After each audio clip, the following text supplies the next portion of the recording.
Поздравляю! Республика Саха – рекордсмен по посадкам. Но не чиновников, а саженцев. Об этом не краснее заявила Ольга Балабкина. Мы в этом году, вообще в 2025 году, очень горды, мы посадили очень много сеянцев, саженцев.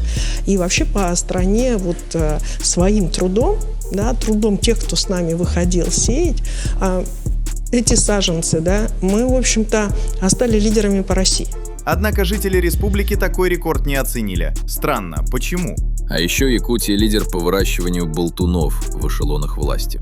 Где город-сад? Деньги миллионами просто в землю закапывают каждый год. Где результат? А что, опять выделят? Балабакина, одним словом. Правильно, ее саму посадить давно пора. Половину лесов организованно выжгли, половину золотодобытчики и лесозаготовители уничтожили. Мнение якутян – лучшая оценка работы этой власти. Единственная проблема – анонимные комментарии в Телеграме ничего не изменят. Нам и дальше будут врать, и мы дальше будем тихо возмущаться. От слов нужно переходить к действиям.